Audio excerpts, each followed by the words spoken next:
Good evening, everyone, and welcome to FGM ECast presents ANZCAR Grand National Series tonight from Pocono Raceway. I'm Stuart Brent, and I will be your host as usual for this evening. And we've jumped in with around 4 minutes to go in the practice session for this evening's race. Well, the question on everyone's lips is, can anyone beat Edward Foster for the win tonight? He is looking for 4 on the trot. He's had 8 out of 11 race wins this season. And the absolute dominant person in this series. Thanks for joining us, Scale. We appreciate your support as always. And we're just talking about your man, Edward Foster. And we're seeing whether or not he can bring home the 4 consecutive wins for the second time this season, so looking forward to seeing whether or not anyone can beat him tonight or not. Hamish Gallagher is our current second place sitter on the table with Matty Raymond in third. We've had a lot of participation in this series over the season, and at this stage tonight looking at around about 13 drivers who've turned up to compete at what I believe is nicknamed the Triangle. So we've got an interesting track here tonight with Pocono with 3 corners. The track itself is just on 2.5 miles long, and the reason it's called the Triangle is we have a big looping oval at one end, turn 1. The main straight, or Long Pond Straight is what it's called, followed by Tunnel Curve, and then down into the Big Bend as the last corner of this racetrack. So a slightly unique racetrack, and it does have a, apart from the oval section in inverted commas, it does have other functions with a devil's elbow that takes you onto an infield track as well. So multi-purpose circuit, as a lot of these places are, and as we just see Jason Harding in there just getting a little loose right at the end. This is a little bit normal for these guys. Always tried to do the flick spin in reverse, but hasn't quite made that around. So it's going to be a big race tonight for the guys here at Pocono. So looking forward to bringing you this one as we get towards the tail end of this series, which is a little disappointing, but catching up a little later on with the series organisers to see what they are going to be looking to bring us, or allow us to bring you, I should say, beyond the end of this series season end in a couple of weeks' time.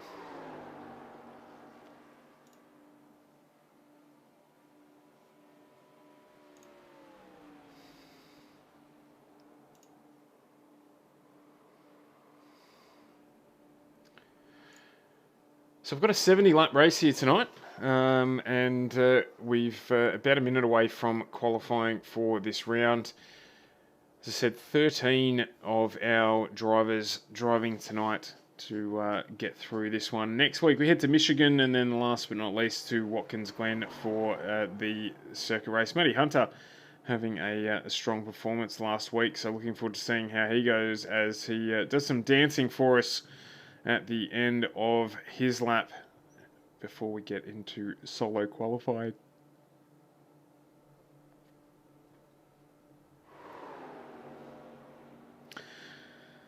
We've got a couple of new liveries tonight as well, which I'm a bit excited about. I got a preview of one of them just before we came to air, and I'm just trying to find where that image was.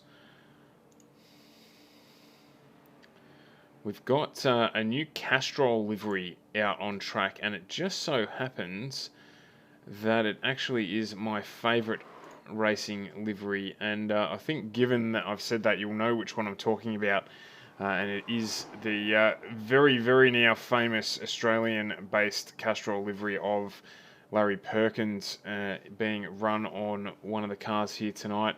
Just trying to bring that on screen. Yes, it is the Perkins Castrol.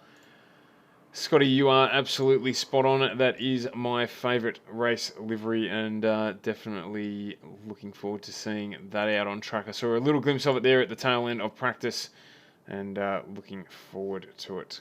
So we're about to get into 5-minute solo qualifying here, so we're looking for purple sectors. As always, purple sectors is what we are hunting with the qualifying session. So we'll bring that up on the screen for you so that you can see what's going on. Just waiting to see these drivers come through. So one car out on track, but they all are out on track at the same time. So they get a clean run at it. Probably most important in oval track racing more than circuit racing, because you don't want drivers artificially inflating their times by using drafting to their advantage, which does play a big part to how these cars perform. So if one car gets the advantage, manages to bump himself up the list a little bit, look, it does introduce some strategy to it, but certainly not the aim of the game here. So what you'll notice is the car on screen will jump around a little bit. We've jumped on board with the fastest car, or a car on an exciting sector. So Hamish Gallagher here, we've jumped on board with a very, very strong performer in this category. Last week, starting out of pit lane and still managing to get right up to the front of the field. We had issues with tyre wear and actually 3 drivers suffering blown tyres on the last lap of our race last week. So they'll be looking to manage that right-hand front corner tyre on the car this week.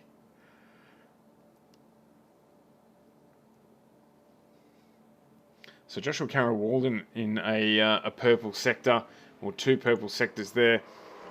Just jump back on board with him. He will just touch the wall there, which will invalidate that lap. We've got Mirko Daltanic as well. He had a great race last week until a blown tyre did take him out of the race towards the end of it. And he is on a fast lap as well. Only 2 sectors on the track tonight, so don't have a lot of information to bring you there. We will bring the track map up on screen, however, just so you can see where the driver is relative to what we're talking about on the track. So we're now on board with still Mirko Daltanic, Edward Foster as well, out doing a pacey lap. So you can see there he's actually now gone fastest on our grid, 58.54. Hamish Gallagher doing a 6.7, Mirko Daltanic doing a 7.8, and we've got Scotty Rankin doing a 5.976. So as a big slide there on the second lap for Edward Foster, and that will mean he'll pull out of that lap. And that will be it for him, I believe, at a 58.54. So cracking pace there with Norm Clark, no slouch, at 59.55. So he's a full second behind our pole sitter at this stage, provisional pole sitter at this stage, Edward Clark. So we'll jump on board with a couple of guys still out doing laps. So Scotty Rankin there in the Ghostbusters livery car. He's coming around to complete his second lap. And what's he going to do there? Can he improve on his time? Yes, he does, a 59.3, so bridging the gap a little bit there. We've also got Joshua Carroll-Walden. He's just finished his fast laps. He's done a 59.08, so currently sitting in 4th. And basically, other than Edward Foster bringing that around to finish that lap that won't count, Norm Clark, he's finishing with a big slide there. That's going to slow him down. So that second lap around for him not going to do a lot of damage. We've got Steve Clark in that Castrol livery car that I mentioned just before. Fantastic looking vehicle. He is out on his first flying lap. Jason Hardigan has done what looks like 2 laps, 1 incident point on that first lap around. So he's got to make this one count, and he has touched the wall again. So he's not going to get around to finish that lap. We'll stick with Stephen Clark at this stage and see where he gets to at the end of his first lap, as he just brings it around to the start-finish line to complete his first flying lap. And where does he bring the car? No, he did get an incident point on that lap as well, so that lap not counting.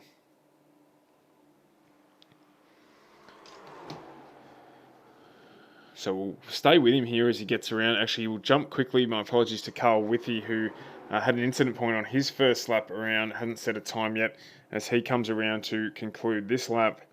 And where is he going to position that one? Yeah, he moves up to 7th spot, just in front of Matty Hunter and Stephen Clark, who is still coming around down the 3rd of our straights. And he's unfortunately run out of time there. So that is the end of qualifying. We had Lachlan Equizio not go out on the track. We've got Kai Sloggett joining us tonight as well. Michael Schroeder 2, and none of those drivers actually managing to post a time before the conclusion of qualifying there. So bring up the grid on the screen here. We've got Edward Foster, our concurrent winner. 4 in a row is where we're at tonight, if he can get the job done. Followed by Hamish Gallagher, Mirko Dotanic, Joshua Carroll-Walden, Scotty Rankin in 5th, a great job from him. Norm Clark in 6th, Carl Withy in 7th, Matty Hunter in 8th, Stephen Clark in 9th, Matty Raymond rounding out our top 10. We've got Jason Hardigan, followed by Michael Schroeder, Lachlan Lequijo and Kai Sloggett rounding out the 14 drivers on the grid this evening. And I generally don't make a lot of secrets about my favourite car on the track. It's one of the things that I do enjoy about what we do here, and it is that car on screen there. Livery of the evening for me is Stephen Clark, a great change up for him. Keep an eye out on Jason Hardigan there, starting towards the back of the field. That is unusual for him, and means he's going to definitely be a driver to keep an eye on as he battles his way through this field tonight. It's going to be, look, you can see there, it's quite a wide track in terms of 5 lanes on it. So we've got plenty of room for passing here. And I'm excited to see Gallagher up the front again this week, having started from pit lane last week. Wanting to see how he handles Edward Foster in this race. So we've got 70 laps tonight, and looking at around about that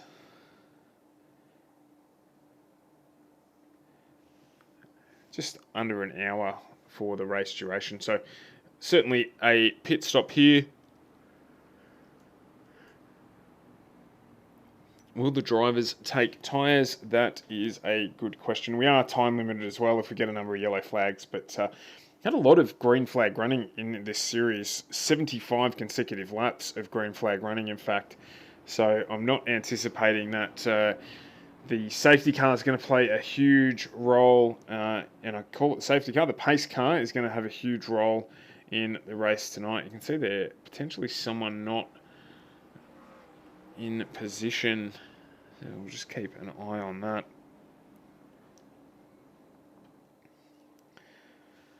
And we will, for the start of this one, we'll jump out into the blimp so we can have a good look at the field as they wind their way around. Certainly is 2 cars missing from our starting grid. Just trying to work out who it is who's gone. The pace car peels off and we are go, and it is Edward Foster off to a cracking start with Hamish Gallagher on the outside. We've got Norm Clark up into 2nd place. However, Titanic doing a great job too off his start, and Joshua Carroll-Walden down onto the inside of the track. He's going to pick positions back up again there as they come around into the end of turn 1. I'm sorry, that was Carroll-Walden on the outside there, and Dowtanic on the inside. Good start from Scotty Rankin as well, maintaining his 5th position off the grid. So we want to get around through this lap cleanly if we can, and it is Foster bringing us around. A big slide there from Hamish Gallagher. He has not managed to pull that up and has headed off into the infield. So it's now Foster from Clark, and Clark down on that inside line looking to get the job done, and he has done so. So he will move out to the outside of the track and take us around as our lap 1 leader in this race.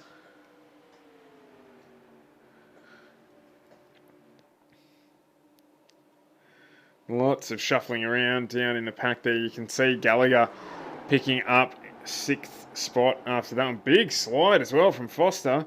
He's done well to hold on to that into the turn and to come out the other side still with the car nice and straight. So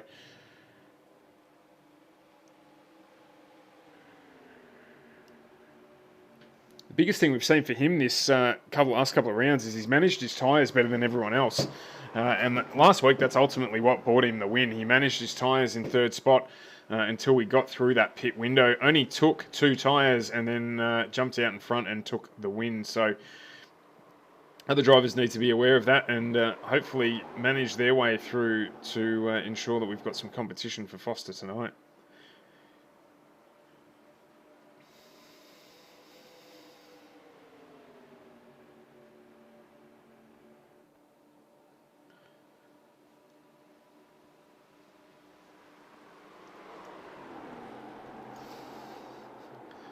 few of the guys with big slides there as they get their way around the track. Track will grip up a little bit more as we get through this one.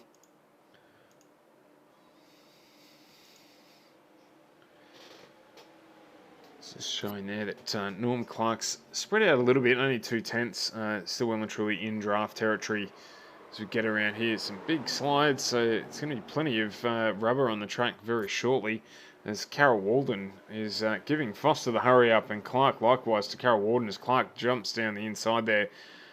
Is he going to get the job done? Hamish Gallagher trying to pinch a position on his way through too.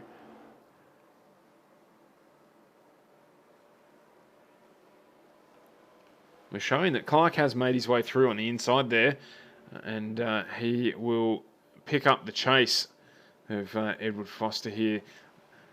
Norm Clark, that is, not jumping away too far as yet, but that battle ensuing on behind him could mean that he gets a little bit of a breather out of this and breaks the draft. But there's 4 cars there. Clark, Carol Walden, Gallagher and Dautanic all contesting that 3rd position. And actually what has resulted is that Foster's gone with Clark at the front, and they've opened up about a half a second gap to that group of cars behind them.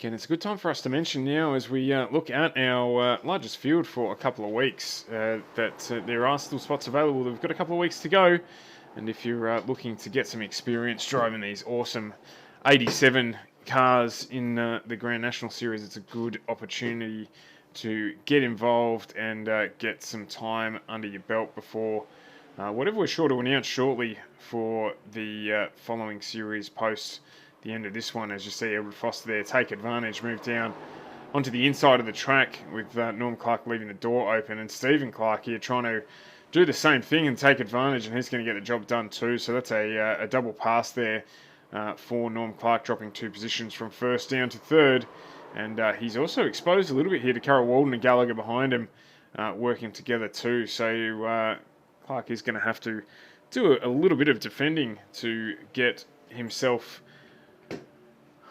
a solid spot in this grouping. There's also a little battle developing behind where we've got Scotty Rankin and Jason Hardigan here. You can see Hardigan there just moving down the inside. Rankin doing a good qualifying job, getting into 5th position in the Ghostbusters liveried Chevrolet, and these two fighting it out nice and cleanly as they head up towards turn 2.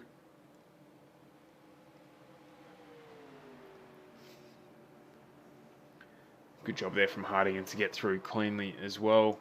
Got Matty Raymond a little bit further down the field than we're normally used to seeing him as well in 9th. Mark Hunter currently in 10th position. And Carl Withy in 11th there, just getting the job done in that Copenhagen-sponsored Chevrolet as well. Michael Schroeder, again, new to the series, or certainly not new to the series, but new to our broadcast of the series, running in 12th, and for some reason Lachlan Laquijo and Kai Sloggett have disconnected from the race. So jump back up front here where the Castrol livery of Stephen Clark has definitely made that car quicker. There's no question about it whatsoever. Got to be that Perkins Engineering adding into the mix there, but he is right up behind Edward Foster and giving him a hurry along for the lead as we head around about halfway through lap 7 of 70.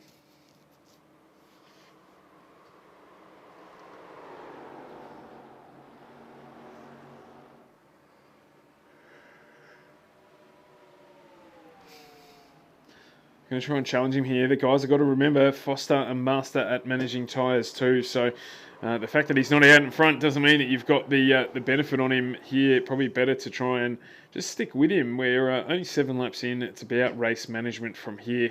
Tyre management as well. If you can get away with taking 2 tyres, save yourself some time. I doubt anyone will dare try and get away without taking any tyres at all. But you never know how brave some may be to try and get away and get a win. As you can see there, Hamish Gallagher getting underneath Carol Walden as well, just in the back of the picture there. Jump on board with that battle there as Gallagher has got that job done. So we've got some nice pairs of cars here. The guys can definitely work together through this period of the race, rather than needing to desperately try and get something done as they get around the track.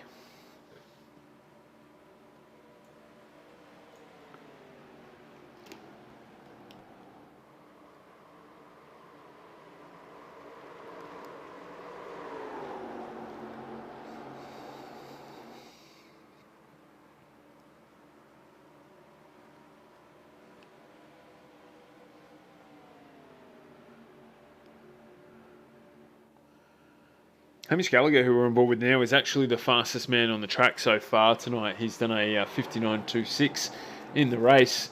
We've got some very close lap times between the rest, 57, 59, 60, 48, 49. So still technically the fastest man on the track with that 26. He's 2/10 up on anyone else around him.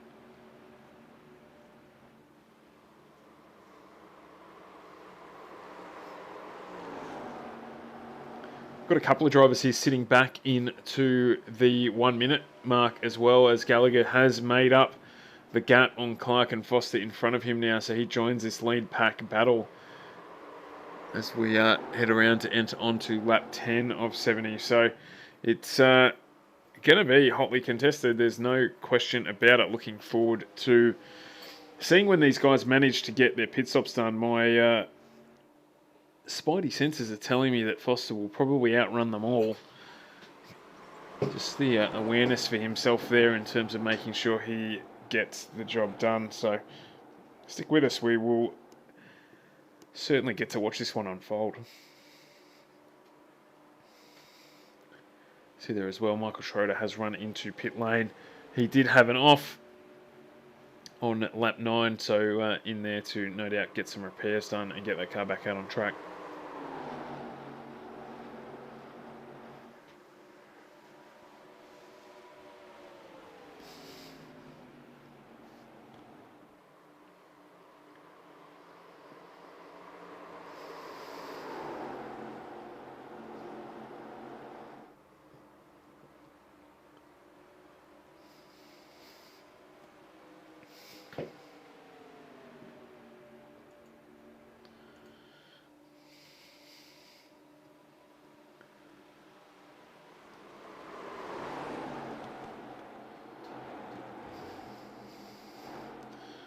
So last lap around, these three drivers, I should say, almost identical on lap times. So just maintaining position at the moment. But you can see what they've done is to establish a near 2-second lead over Dautanic and Carol Walden, who are now fighting for position 4. So with Dautanic coming through the field after not getting through a clean qualifying lap,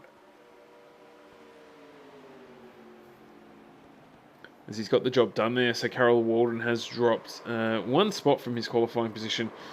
You have to be careful, these guys, with the slide here. It's going to really affect their longevity, the tyre life for those cars. So just need to make sure that they manage their race as best they can. See Carol Walden here trying to duck back underneath Mirko Dautanic, and he's going to get the job done, I believe, as they head through turn 1.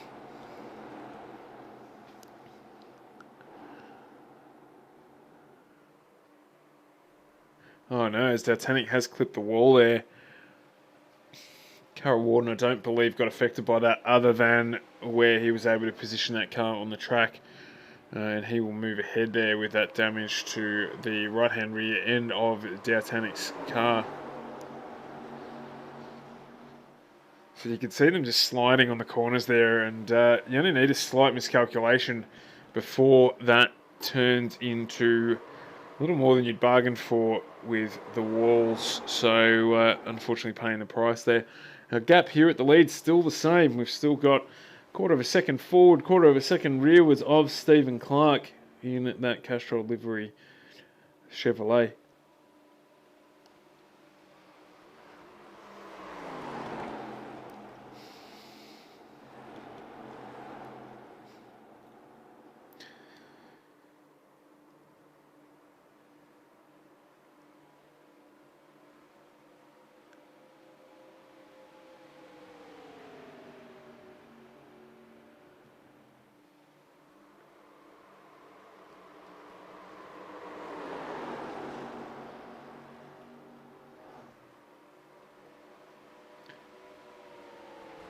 So Gallagher there closing the gap onto the back of Clark, and he is going to have a dive here down the inside. And Tommy Wonder says he's got the job done there. So Clark just relenting that little bit to try and make sure that he stays clean and doesn't get involved in anything this early on. As I say that, however, he's pulled right back up next to Hamish Gallagher.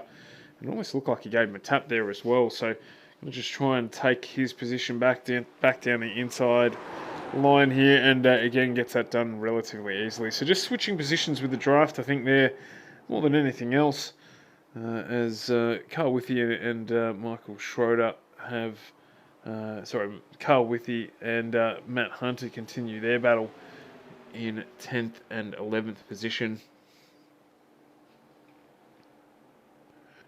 Just open up there to around about 2 seconds now. Norm Clark, Scotty Rankin and Jason Hardigan locked in a tight battle as well. This for positions 6, 7 and 8. And we'll stick with this one for a bit there as Scotty Rankin gets the job done down the inside of Matty Raymond on that Norm Clark, my apologies, on that attempt. So this one will stay alive for a little bit yet. These drivers all doing almost identical times, a 59, a 60 and a 62. So great driving from them. You can see there the battle just in front of them too, with Carol Walden and Dowtanic. And then ahead of them, we can't forget about Foster, Clark and Gallagher, all with similar gaps between all of them, doing a great job here.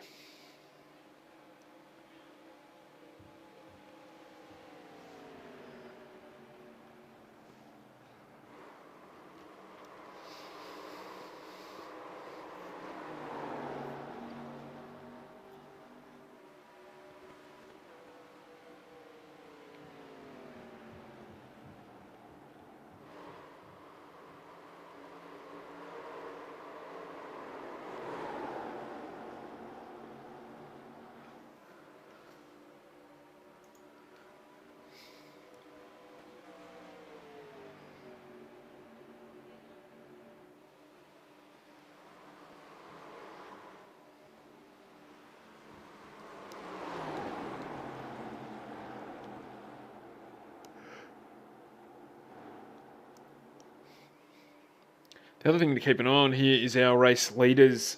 Now 3.5 seconds up the road as these guys continue to battle it out, but very close together still. So they're building a gap for themselves. A little bit of an opportunity to manage tyre where they can, as we see Clark here just pulling out of the draft to have a look. Let Foster know that he is there, and he's trying to go low side, but it's not going to quite work for him. The slide on Foster's car as well.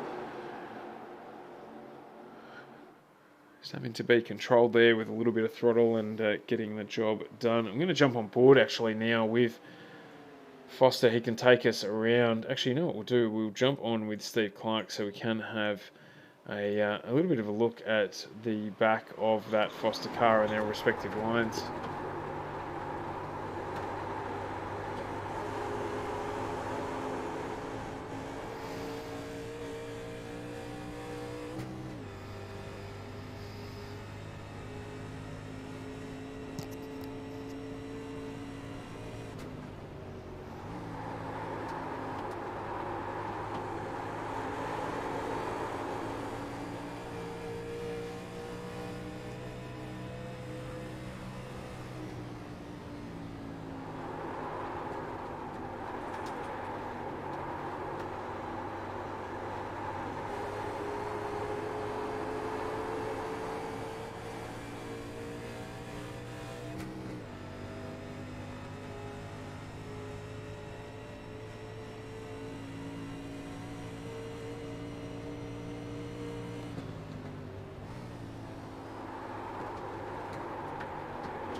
So that was Stephen Clark taking us on a few laps around this track there. You can see a little bit of work involved in this one, not just a matter of on and off the throttle, as they do have to run the limiter a little bit as they go through turn 2 and turn 3. So while all that was happening, I was keeping my eye on this battle here with Hardigan and Scott Rankin getting involved now with Joshua Carroll-Walden too in this battle for 4th, 5th and 6th. So we'll keep an eye on this. As I said, the lead pack ran nearly 4 seconds up the road. So these guys here wanting to still, again, work together a little bit where they can to make that gap back up and increase their average lap pace.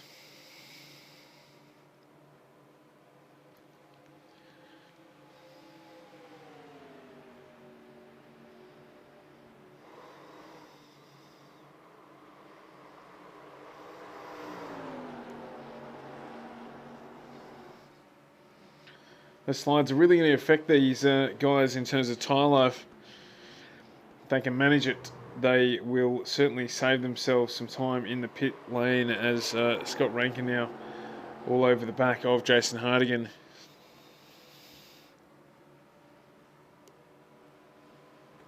Might be looking for a move here if he can down the inside going into turn 1. He's not quite close enough, I don't think, to get the job done, however, even with the draft.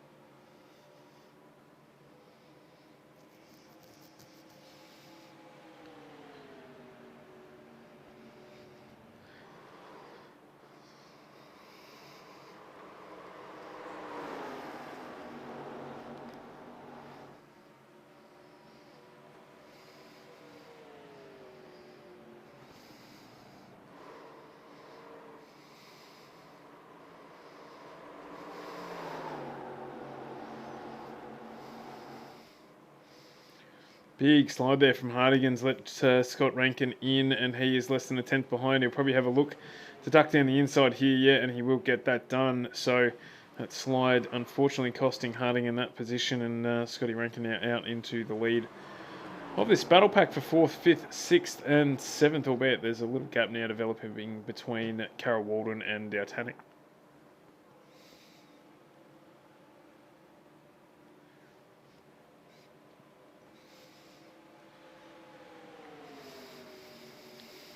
Hardigan here going to try and take that position straight back.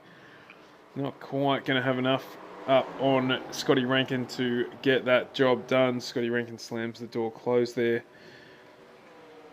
on him, but he is right up behind him again, so pressure's on now for Rankin to maintain that position, and as we say that, Hardigan just runs the car a little wide, a little loose, and he's run that one a little slower out there. Scotty Rankin, I think, also almost touching the wall there. In fact, yeah, we do have an off track there, so he's just brushed the wall on the outside of the track there, getting a little bit loose. So he's running a reasonably high line.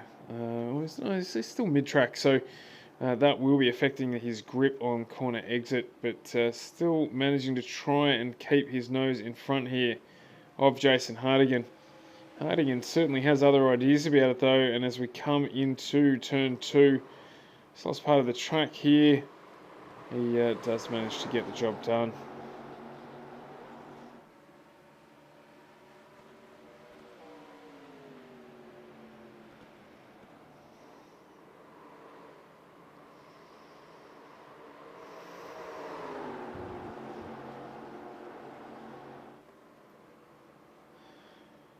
Oh, Scotty Rankin there ducks down onto the inside. I'm wondering if he is heading into pit lane. Is he? No, he is not. It's still a little bit early for him to get in and get that done, so just pulling back into the stream there. Thanks very much for the follow, Michaela. We appreciate it.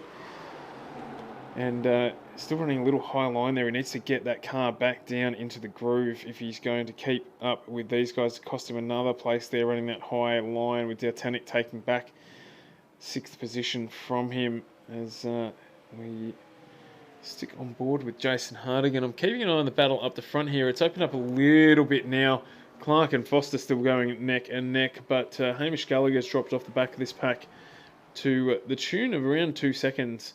It hasn't exposed him to the guys behind him, as they equally have lost some pace, but Gallagher there potentially managing tyres now in this part of the race, 25 laps in, about 10 laps away from halfway through this one, or less than 10 laps now away from halfway through this one. So Clark's still hassling Foster, but that won't bother him too much.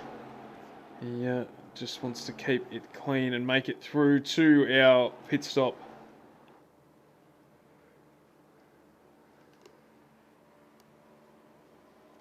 As we see Matt Hunter entering pit lane to do his stop. That will probably be his stop through to the end of the race, although it'll be a little earlier than he would have liked.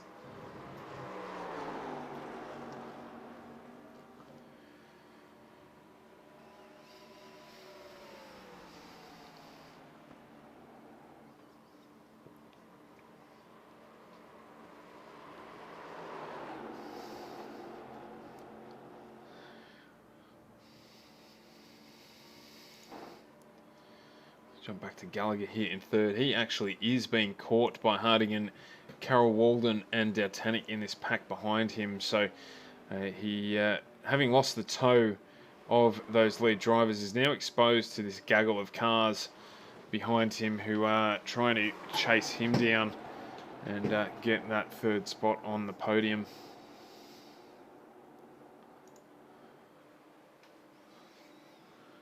Ooh, Scotty Rankin there getting real wide, almost touching the wall again. But, just managing to keep it off the rocks.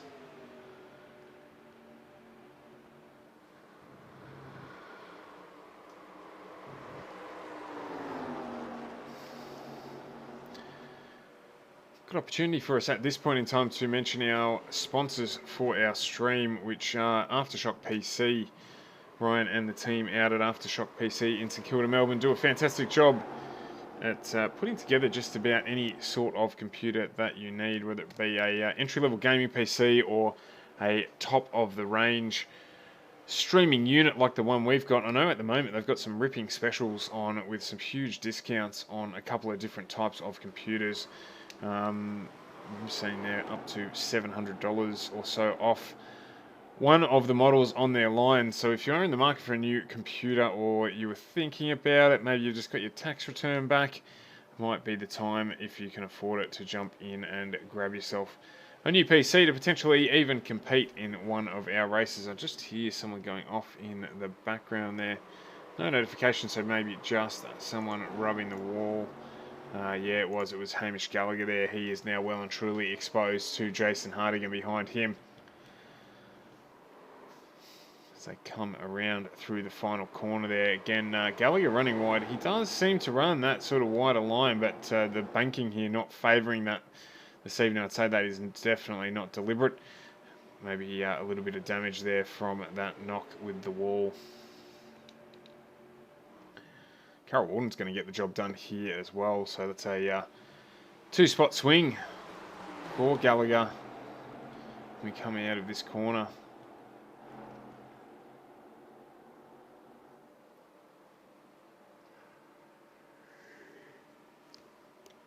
Dautanic here also going to take advantage of it. So 3 spots now for Hamish Gallagher down the ranks as a consequence of that little rub with the wall.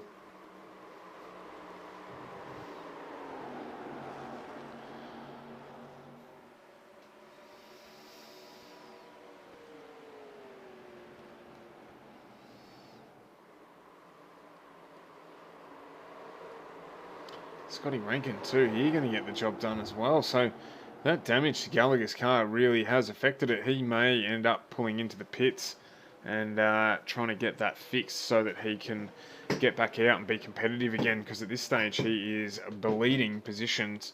Norm Clark going to get the job on him as well and get that job done. So Gallagher there slipping down from 3rd position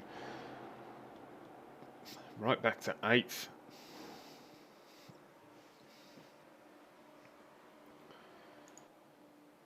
And I'd say Jason Hardigan. Who are we missing there? Stephen Clark. So Stephen Clark has done his pit transition. So he's pulled out of that second spot and has done his service. So he's going to have to try and manage tyres here. It'll be interesting to see. We'll stick with Foster for a bit here to see when he blinks and goes into pit lane to get his service done. I'd say probably slightly early.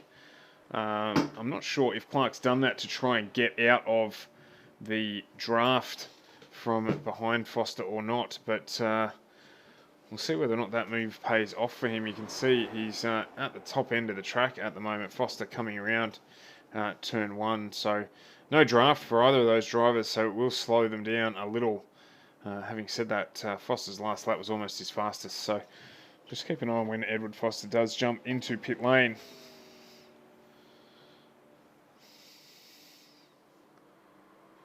The battle still rages on behind him with Hardigan, Carol Walden and Dautanic all close together, but I do want to see when Foster decides to run in.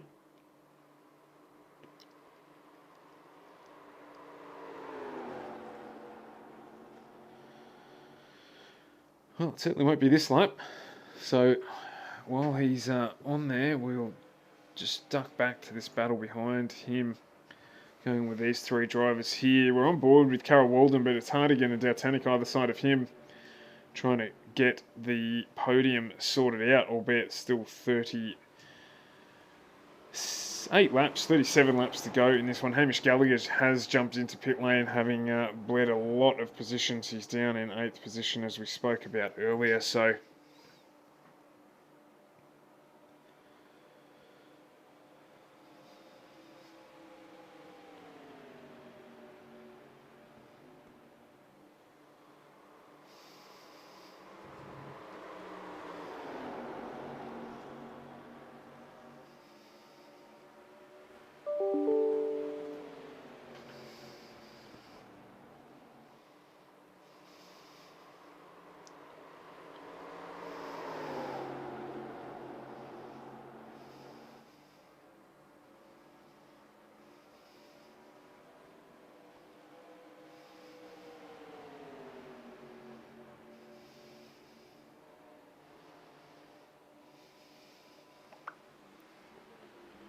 the gap now very close between these three drivers. Carol Walden doing a great job to put Hardigan under pressure, just on 1/10 of a second. So draft here, you're going to play a lot of impact into how this one starts to pan itself out.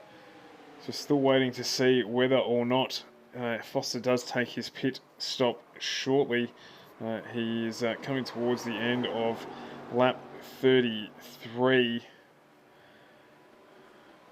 I think he'll be trying to hold out as long as he can. Whether he can get to lap 40 or not by fuel, I'm not completely sure, but the longer he can go on these tyres, he'll have a look at how they have worn and whether or not he needs to change them. So may end up doing another 2-stop strategy, or having another 2-tyre pit stop like he did last week, I should say. Having said that, though, he's 7 seconds in front, and adding the extra 2 tyres on with the ultimate improvement in overall lap pace, not having to manage the tyres, might mean that he just gets the job done anyway. As we Matt Hunter in pit lane. Hamish Gallagher back out on track. He is 56 seconds down. Stephen Clark, our highest pit stop taker at this stage, was running second at the time he took that stop. Now back in 9th, where he did start this race, but he is going to certainly improve that. Scotty Rankin in pit lane doing his service. I want to try and see if any of these guys are taking 2 or 4 tyres. We may have missed it. So up goes the left-hand side of that car. So Scott Rankin taking 4 tyres on the Ghostbusters Chevrolet, and off he goes out of pit lane. So he's done his service and will be right to go until the end of this race in approximately 34 laps time, as Edward Foster does go around to put him a lap down. However, Foster is yet to pit. So Rankin, Gallagher, Clark, Hunter all having done their pit stops. Dautanic now in pit lane doing his stop. Does he take 4 tyres as he pulls into pit lane? Let's have a look here. Looking to see if that left-hand side, as you're looking at it, goes up in the air or not. Yes, it does. So he's going to do a full set of tyres on that one. And again, given how early it is, or relatively early it is in the race, the 4 tyres definitely the way to go.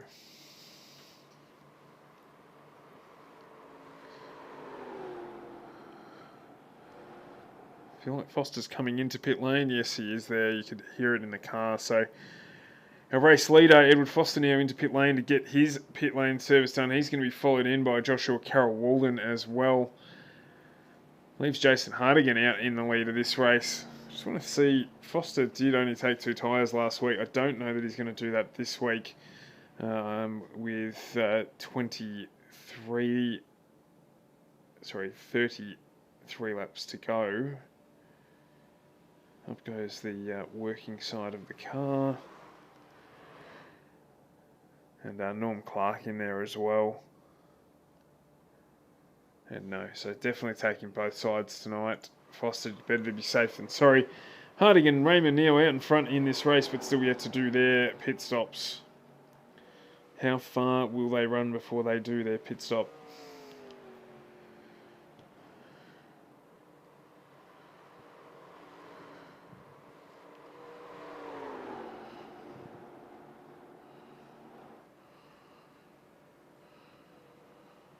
So that's work for Stephen Clark. He's actually out in front now of Edward Foster, technically on the adjusted order, but he's only got about a 2.5 second gap.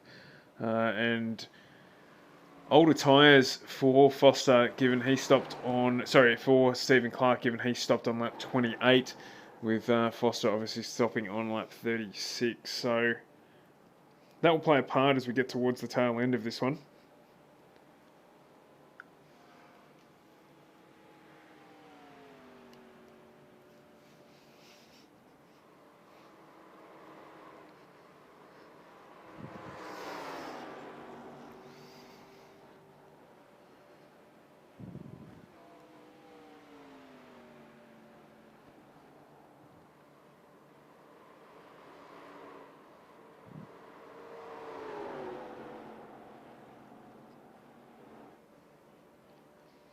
And then comes Hardigan to do his service.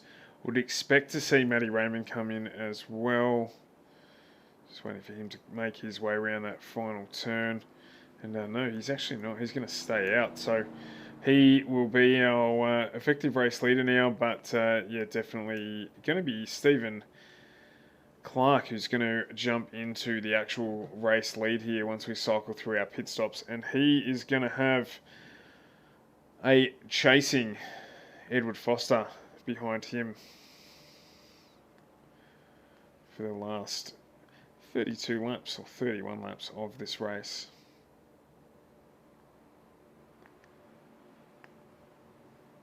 Hardigan in pit lane now, just about to leave, dropping down to 5th, and he's going to comfortably get out in 5th place. Is he?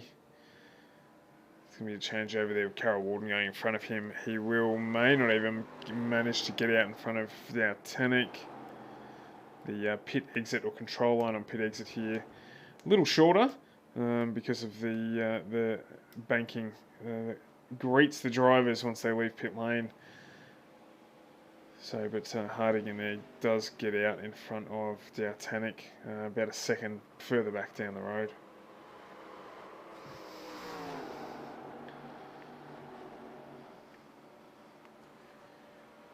So other than this, the field has spread a little bit, which always seems to happen in these cars post pit stop. Steve Clark here, our effective race leader, he has a gap of 1, you can see him there, 1.75 seconds back to Edward Foster. Absolutely go. We've been looking forward to this. I think Edward's going to probably get it done. He's going to have the younger tyres. He took a full set this week. And that means with the fresher tyres and Steve Clark dropping in on lap 28, I should say, that Edward's going to be in a strong position here to challenge for the lead. Only 1.7 seconds the gap between second and third, respectively, as a big slide there for Steve Clark. Matty Raymond now pulling in to pit lane to get his service done. So Steve Clark will assume the lead of this race with 30 laps or 29 laps to go now, and Edward Foster closing him down, gap down there to 1.5 seconds after that slide for Foster. For Clark, my apologies, as he came around onto the back straight. Just looking there to see where Raymond's going to come out. He's doing his pit, and he's doing 4 tyres as well. All the drivers taking 4 tyres tonight. So Carl Withy is in 3rd position on track, but he is yet to do his service as well.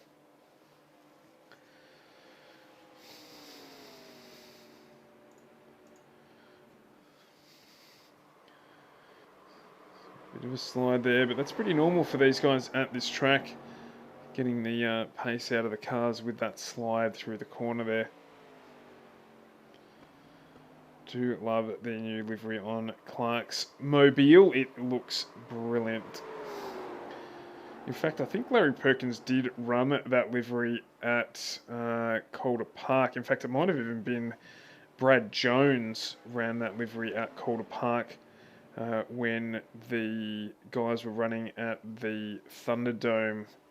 So it actually has been run on an oval track, I think, in real racing. So a little bit of history. As you can see there, the gap closing down a little bit further, down to 0.5 seconds now. Foster's really going to challenge him on the next lap, I feel. Just try and pick up where it's quicker there. It just looks like those tyres hurting a little bit as Foster not sliding quite so much through the corner as Clark is.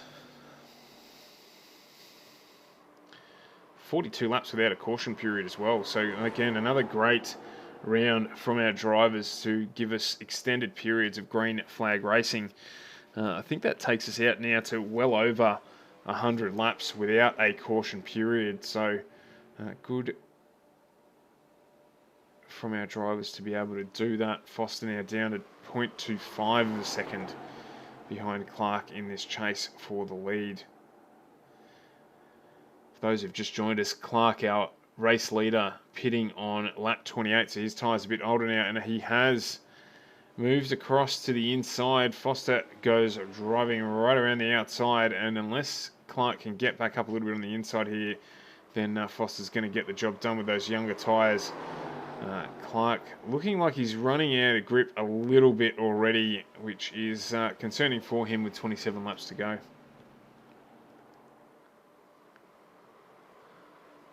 As Equijo is just listing as being in pit lane.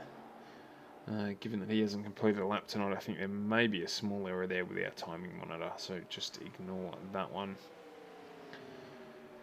And the field has spread. In fact, our closest battle now, other than this battle for the lead, is actually for 9th and 10th between Scott Rankin and Carl Withy. So Carl Withy having done his pit lane transition along with Scott Rankin.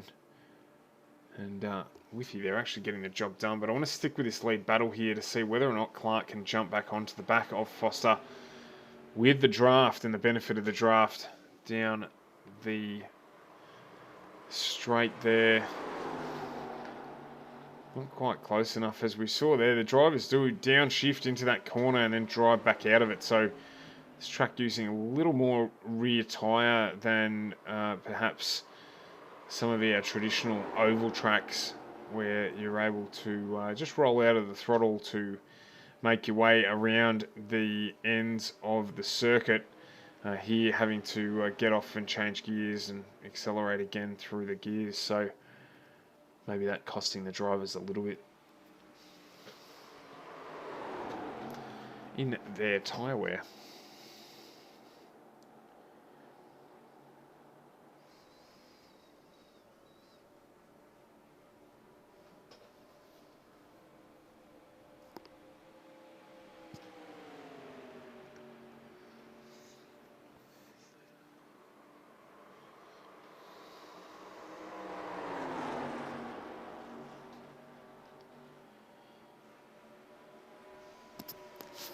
So somehow, and I'm not sure how, but Equijo has actually jumped out into the race. Just saw him down on the infield there. So I'm not sure if he joined or had a disconnection issue or something like that. and just didn't make it out to the start grid, but he has joined the race. He hasn't actually completed a lap yet.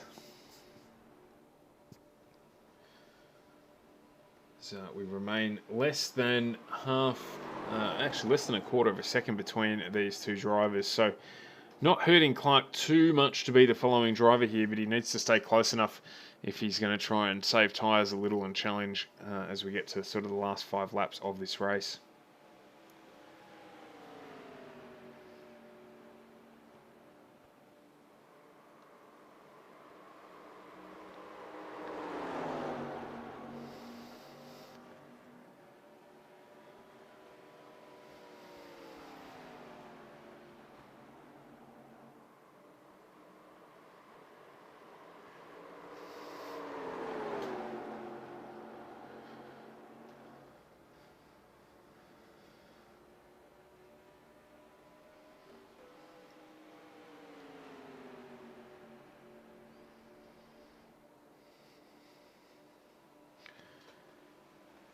Jump back quickly to this battle between Rankin and Whiffy, as Scott Rankin there has moved back up 1 spot into 9th from Whiffy, who has dropped a little bit of time there. Didn't see any incidents at all to note, but feel there, yeah, you can just see it, Whiffy getting real wide on the entry into turn 1, so... my apologies, into turn 2 even. So that there now has opened up a gap between them. So it's down to these two gentlemen here in terms of close battles for us to cover over the last 25 laps. Or what will be the last 24 laps.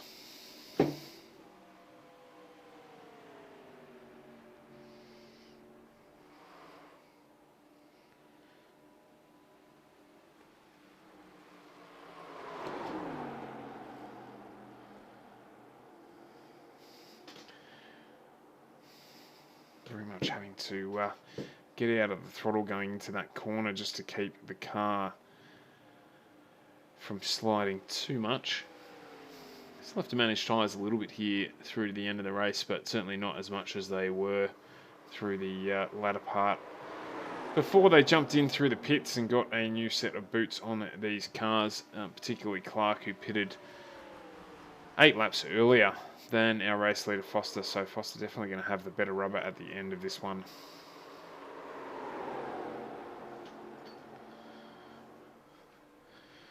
So I did mention at the top of the broadcast, we do still have room in this series for more drivers, and albeit there's only 2 races to go, it's a good time to jump in and get some practice in these without the pressure of having to perform to try and potentially win yourself a championship. It's obviously a reasonably strong class in terms of the driver parity here, with some good groups getting together in terms of pace. So if you're concerned that you may not be quick enough to run at the front, don't worry. I don't believe that you will have issues finding a group to run with for the evening. So do jump onto the ANZCAR Facebook page. The administrators, including our race leader, do a fantastic job across 3 different series in the ANZCAR, shall we say, ANZCAR stable, and basically can cater for any type of oval track racing that you're looking to do. I know we'd love to see a much bigger field in this one as well. Another 10 or so cars would make the racing that a little bit more close for us, particularly as these races get on and the field spread. So jump on board and have a look at the guys at ANZCAR and what they are doing. They've been doing it for a long time now and do a fantastic job in the series that they run. So definitely, if that's what you're looking for, the place to start. Still see just teetering around 0.2 of a second between Foster and Clark.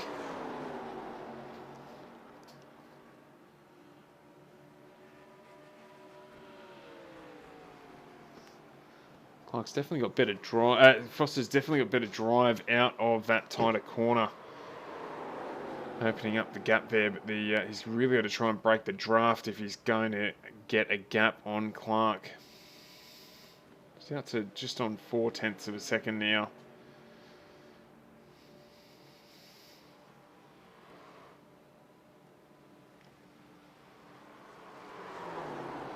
The rest of our field there now quite spread out.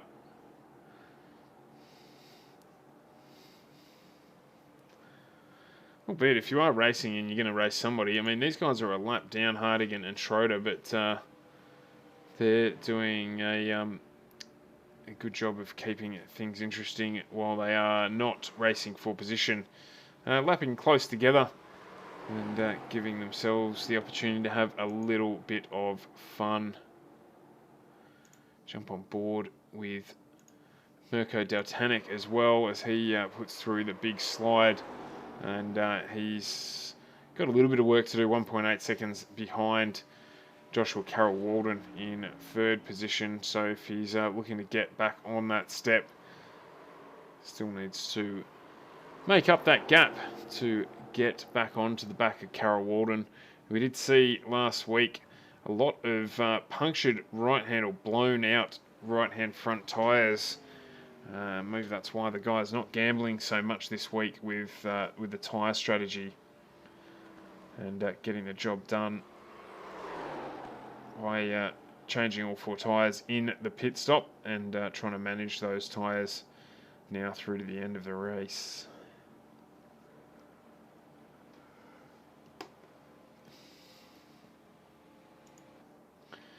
Got Norm Clark in 5th. He's had another good consistent evening. He's up 1 spot from his qualifying position in 6th to 5th place in this one.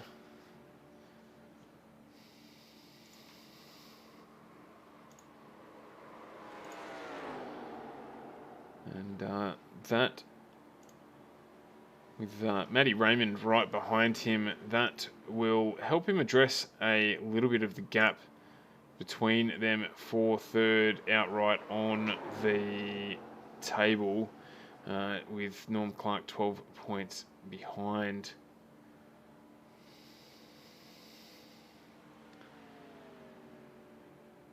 My apologies, 72 points behind Raymond in front of him. Raymond equally is 60 points behind Hamish Gallagher, but Hamish Gallagher is running in this same pack. So this little group that we're in really are the ones that are challenging for second and third outright in this championship. Foster at this stage looks like he is going to be unbeatable.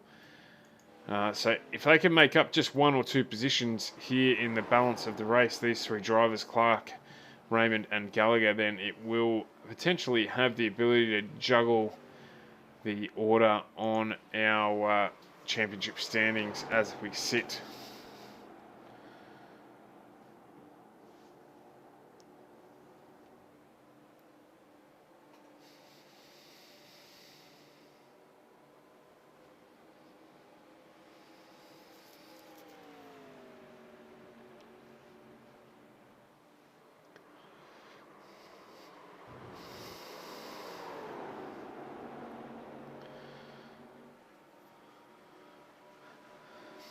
Eighteen laps to go, just on 0.4 of a second between our leader, Foster, and Stephen Clark behind him.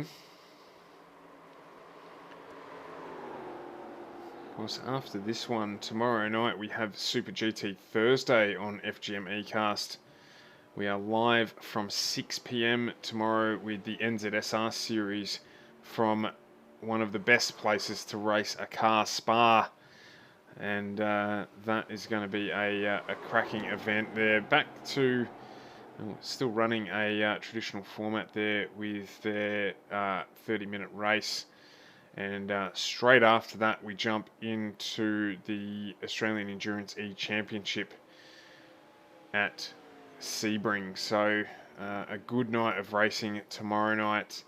I'll be joined by Scotty Rankin, who is racing tonight in this very event for our Super GT Thursday, starting from 6, finishing around 10 o'clock tomorrow night. So if you're looking for something to have on in the background, definitely jump into that one and see and contribute to the chat. We always love having everyone in the chat getting involved and letting us know what they think about what's going on in the race. So do jump in and get involved in that one as well.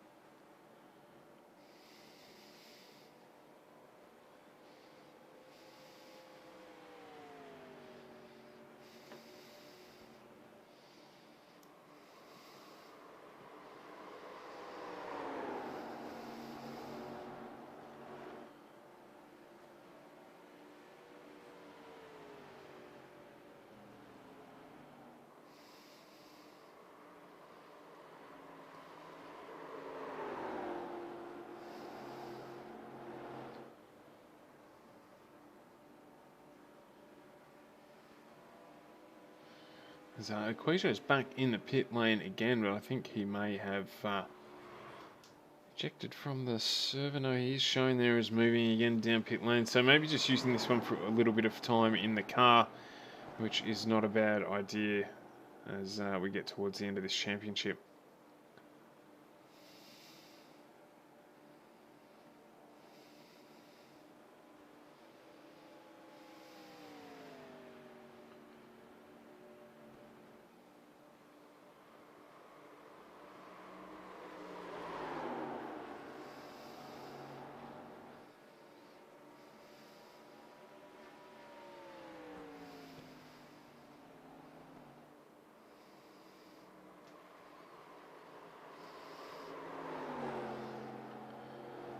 We have 14 laps to go this time around.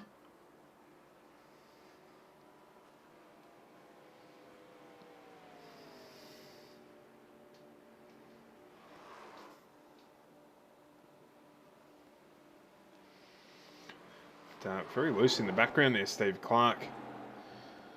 Didn't notice any incident about him touching the wall there, so maybe starting to struggle badly with those tyres. You can see he's dropped right off the back here of Edward Foster at the front of the pack. The gap now spreading to just on 2 seconds, so he was very loose there coming out of turn 1 and managed to catch it, but it's definitely cost him some time.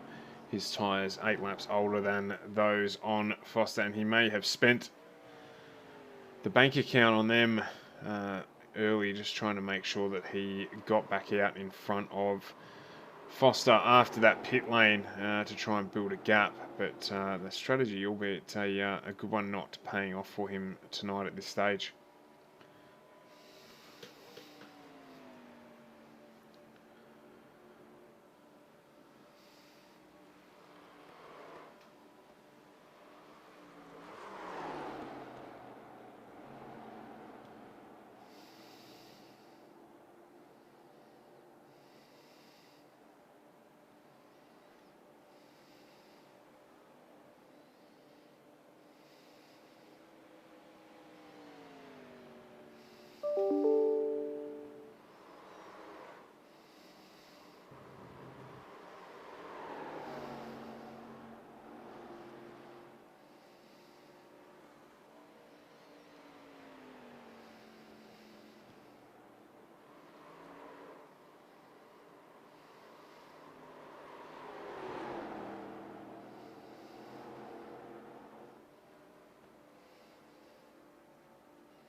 Gap widening now of 4.7 seconds now to Foster in front. So he's all but got this win stitched up.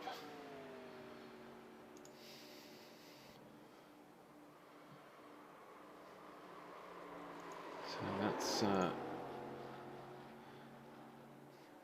to be a great outcome for him.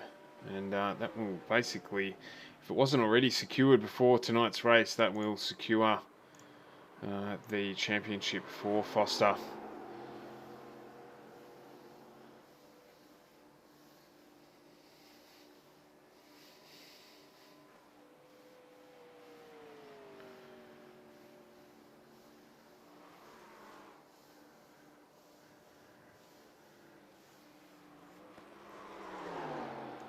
So Clark has actually gone into pit lane. So just keep an eye here. I'd say he's gonna need tyres, particularly the right-hand pair at the very least, just to get that thing to the end competitively, without ending up putting it into the wall and not finishing the race at all. So with fresh tyres, he'll probably make the gap back up. Yeah, just taking right-hand tyres there, so we're right, just struggling with those outside tyres, and definitely not wanting to end up with a puncture.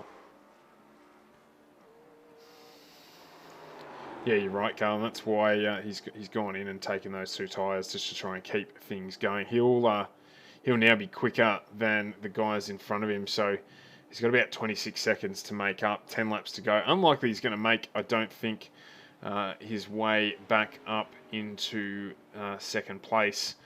The gamble not there, quite working there for him. So just stick with him here and see what he can do. He's going to get back up on Gallagher. Gallagher pitting on lap 31, so he should manage to get that position back and then quickly behind, in front of them. Whether or not he can catch Matty Raymond, who's just crossed the start-finish line, as we also see Lachlan Wejo just jump back in as well. Thanks very much there, Michaela. We appreciate the like. So that gap now coming down, 1.8 seconds.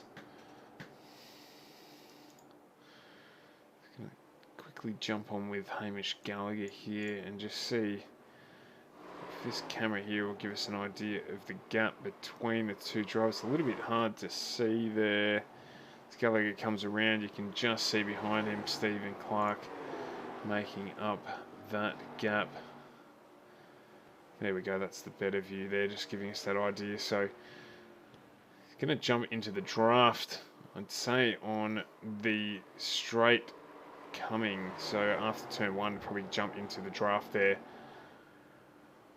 of Gallagher and he's got real loose coming onto the main straight there, and that's cost him time again. In fact, he's touched the wall there as well. So still, having said that, only a second behind. It didn't cost him as much as it may have, because albeit he got wide, managed to still keep it off the wall. So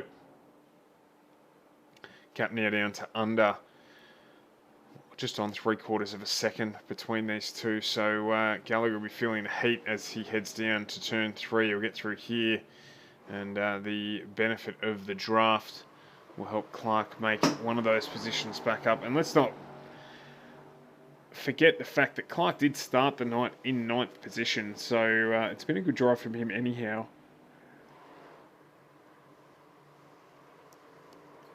And yeah, definitely quicker there and driving right underneath Gallagher from a long way back. So Clark going to get the job done here, down the main straight and into turn 1, and then the question is, can he catch up to Matty Raymond and get a top 5 position? Matty Raymond 4.5 seconds up the road. So with 8 laps to go, he probably will. He was over a second quicker on that lap, Stephen Clark, than Matty Raymond. 8 laps to go, only 4 seconds. Maths wasn't my strong suit at school, but those numbers look pretty good to me. So Norm Clark up ahead of him. Again, probably a little bit of a stretch, but we'll stay with this battle for the minute as Edward Foster now a solid 13 seconds out into the lead of this race. So there is no bothering him, it would seem. And just refocus the camera there, sorry, onto Stephen Clark as he's brought that gap down to Matty Raymond in front of him again by just over half a second. So we're looking at 3.8 seconds now between Clark and Raymond for the 5th position battle.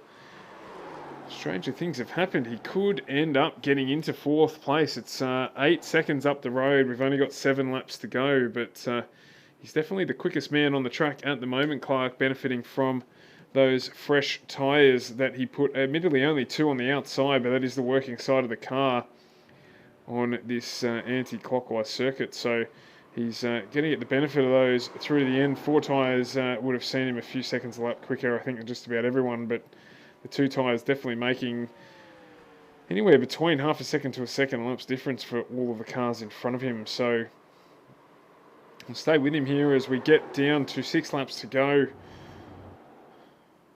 Race leader Edward Foss about halfway through his 65th lap of this track, with a 70 lap race here tonight at Pocono. It's a good little track, actually. I've not done any circuit racing, any oval track racing here, and looking forward to giving it a go, actually. It definitely provides something a little bit different to every other track. The main game this week is at Daytona as well, so another good track for us amateurs to go and have a crack at. So big slide there again from Clark, but 2 seconds now the gap to Raymond in front. He's not going to get the job done on Norman Clark, I don't think, but he's definitely going to catch Matty Raymond and get himself back up to 5th position. So that'll be an improvement of 4 if he gets the job done over his qualifying position in 9th.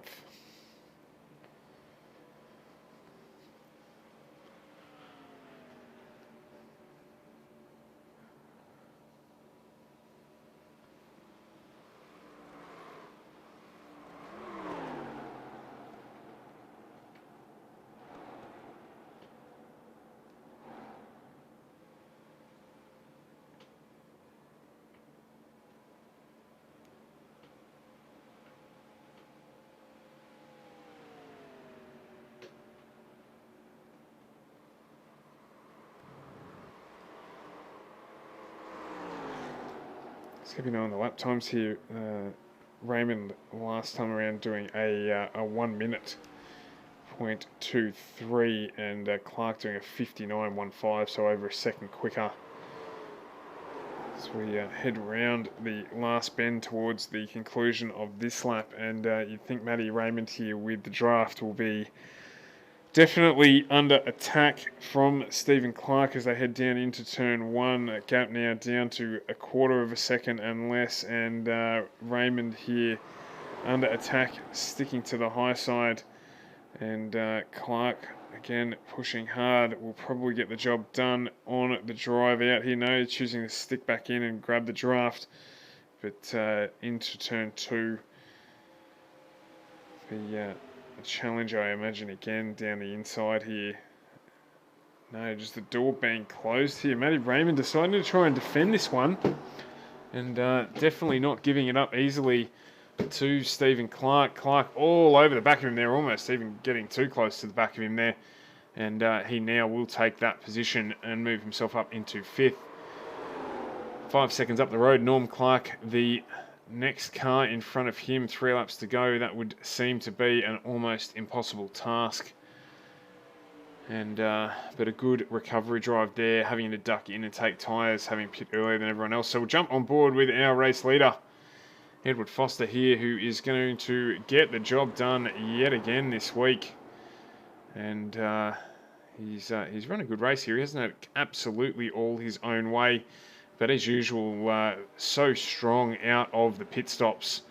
And once again, being able to manage his tyres through to lap 35 and then take the pit and basically run away with it thereafter, with a good battle being put up by Stephen Clark, but Clark unfortunately running out of tyres before the end of this race.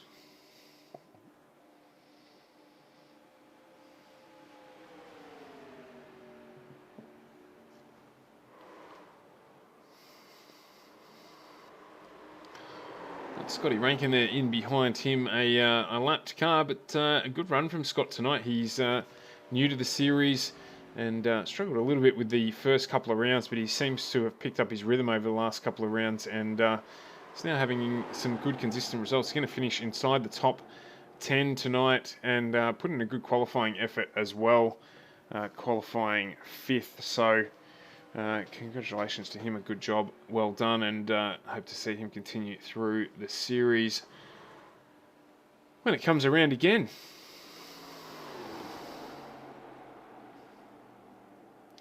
as we're on our final lap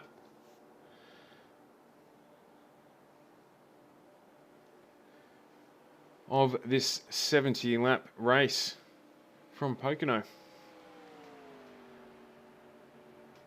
And we're going to have to look back through the records, but I reckon that we have now run over 150 laps of green flag racing in this series. So a great job, as I mentioned earlier, to these drivers to keep it clean and mean that everyone gets plenty of time under the green flag to work on and improve their craft, or as we've seen with Foster and Clark for majority of this race, battle cleanly and freely for the race, as Foster here brings it across the line to take another win in the ANZCAR Grand National Series at Pocono. Congratulations to him and well done. See Joshua Carroll Walden, he's about to come around and take second place in this one, and not too far behind him as well is Mirko Dautanik, his strongest finish for a few weeks. So congratulations to those two drivers as well, as we jump back on board with Foster, who will enjoy another lap around this fantastic circuit. And the triangle, it's an interesting place. I'm looking forward to seeing a little bit more stuff at this circuit as we continue to do more and more of the NASCAR broadcasting. Thanks, Gal. Thanks very much for joining us. As usual, we really appreciate your support on the stream every week, week in, week out. Thank you very much. Do the usual here, and he'll head down the straight, and I'm pretty sure he normally drives it back down pit lane. So as there's been a crash there on the inside, Scotty Rankin just deciding that it was a good time to destroy that car, and Foster finishing out his race.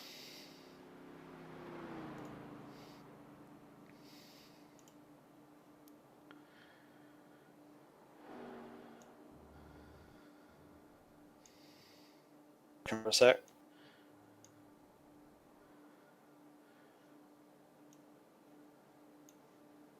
So I'm just joined now by our race winner, still just circulating around the track, but we thought we'd jump on board and enjoy your lap of glory. Another great win tonight, Edward, for you, and not all your own way tonight, but once again, the strategy through the pit stops definitely giving you the better car towards the end of the race.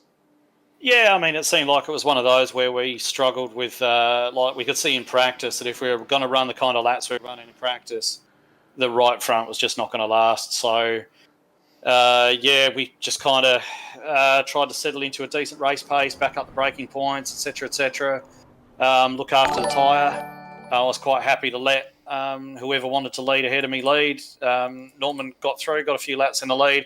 I kind of went to get underneath him because I had a bit of a run sort of near the start, and then just completely screwed the braking up and got a bit of a Tokyo drift moment. But apart from that, it was, yeah, fairly straightforward, good fun. Good fun racing up the front with Sandman and stuff. So, yeah, it was really cool. And I think that basically secures the championship for you with 2 rounds to go. Yeah, look, it'd be pretty hard to lose it from here. I think it's still mathematically possible. Especially if we start to get some larger fields and there's a possibility of me finishing, sort of 20th or whatever. I think that's still a possibility, but yeah, I mean, it's looking fairly good. And Josh, a good run for you tonight as well, up 2 spots from your qualifying position, and good to see you be able to get a nice consistent one in tonight after a couple of tough weeks. Yeah, absolutely. So yeah, coming into tonight, didn't really know what to expect. Got out there in practice, and yeah, the car was a real handful, but yeah, thankfully got on top of it, and yeah, that first half of the race was pretty there was definitely some pretty good racing in there, pretty good battles, but yeah, the second half was pretty lonely, and yeah, I kind of suspected that that Sandman would have to stop again, that Stephen Clark would have to stop again, and yeah, he did. So yeah, pretty much just a stroll to the finish line in that second half of the race. Yeah, we did question whether or not he was going to be able to make it the whole way. We obviously saw last week a few blowouts on the last lap, as you would well know. So we knew he was going to probably stop again, and he did well. He battled back up to 5th place, but obviously not able to keep the pace with Foster at the front there, with those tyres pitting, 8 laps earlier than the rest of the field. So, but look, at the end of the day, strategy plays into your hands, and a fantastic strong result to bring home second for you tonight. Yeah, absolutely. Yeah, it was pretty much a straightforward strategy. To be honest, like we were still doing very, very quick lap times towards the end of both stints. So yeah, there wasn't really much, that could have been done in terms of strategy. But yeah, just a very good, consistent race from myself, and yeah, I'm fairly happy with P2. Congratulations. And Mirko, a good result for you as well, bringing in P3 in the Black Beast, managing to get the job done there as well.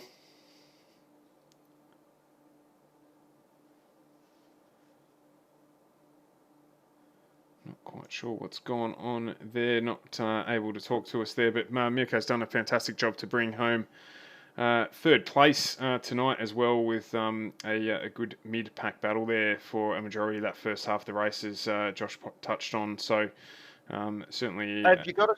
Oh, you Sorry. are. There you are. Beautiful. We've got you. No, you're all right. Just a good, strong result for you tonight, bringing home third position.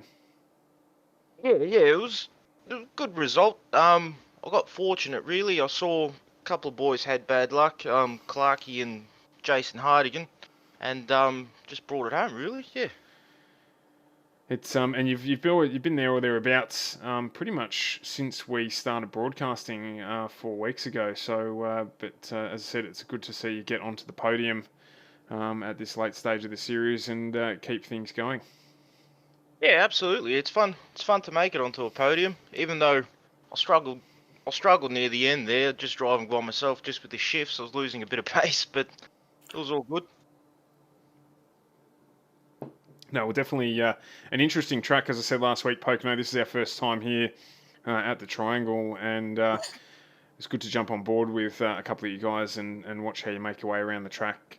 Definitely a little bit more into it than just rolling out of the throttle and getting the turns done. So it was good for us to be able to see, and that mid-pack battle with those sort of 4 or 5 cars that you both were involved in at that early part of the race was some good close racing. And I was commenting as well on the stream, I think we've gone, don't quote me on it, but it's somewhere over 150 laps of consecutive green flag racing. So given how close that mid-pack is week after week, that's a credit to you guys and the way you get about doing what you're doing in the series. Yeah, absolutely. Yeah, thanks. Yeah, it's always fun racing those guys. I mean, we race in other ANZCAR races as well, so we all know each other pretty well, and we're pretty respectful to each other. So it's good fun racing these boys. Does make a difference. And with that, we're already, believe it or not, only 2 weeks to go in the ANZCAR series. So almost bringing this one to the end. But we've got 2 interesting races certainly left. I'm looking forward to the last round when we head to Watkins Glen to see how you guys go around the circuit. But next we've got 85 laps at Michigan. Again, another track that I haven't seen a lot of. So what are we looking to expect when we head to Michigan next week? Michigan, I can't say too much for this car. I know in the Cup car it's flat out. It's pretty much flat out in all the other stock cars, but I'm picking it in this car. It might not be. It won't be. It won't be. It's going to be fun. It'll be a little bit of I think it's going to have the effect of keeping the cars close, but there's going to definitely be tyre concerns around there, I think. Is it a much shorter track, is it, and the banking a bit flatter, or? No, it's actually quite a big track. It's a bit shorter than Pocono, okay. But the banking is a lot higher, so you're going to see a lot higher average speed, a lot less sort of difference between the top and minimum speed, so that's going to have the knock-on effect of keeping everyone together. The draft is fairly powerful there too, not like Watkins Glen, for example, or Dover or something like that, where it makes no difference. But I don't think you're going to see draft packs forming, but it's probably going to keep the field a little bit closer than we saw tonight. And I think it's probably going to be down to the guy who is able to really keep his pace up throughout an entire stint, is probably going to drive away with it. So managing tyres is going to be important. Definitely. No, well, that's definitely on the cards next Wednesday night again, as we are lucky enough to bring the ANZCAR Grand National Series for the penultimate round as we head to Michigan there. And as you can hear from the guys, it's going to be, by the sounds of things, a high-paced event. So looking forward to bringing you that one. That does wrap up our streaming for your Wednesday evening. So thank you to everyone who has joined us, those who gave stars and all that sort of stuff. We really appreciate the support as we continue to grow our channel. Tomorrow night, as I mentioned earlier, we do have GT Super Thursday on our channel starting at 6 p.m. with the NZSR guys coming from Spa for their 30-minute sprint race, followed by the Australian Endurance Championship, which is headed to Sebring for a 2-hour run there, finishing in the dark. So do join us for those 2 rounds. I'll be joined again by my partner in crime, Scotty Rankin, for those 2 broadcasts. And once again, thanks for joining us on your place for ePace, the FGM ECast network. We appreciate your support, and good night.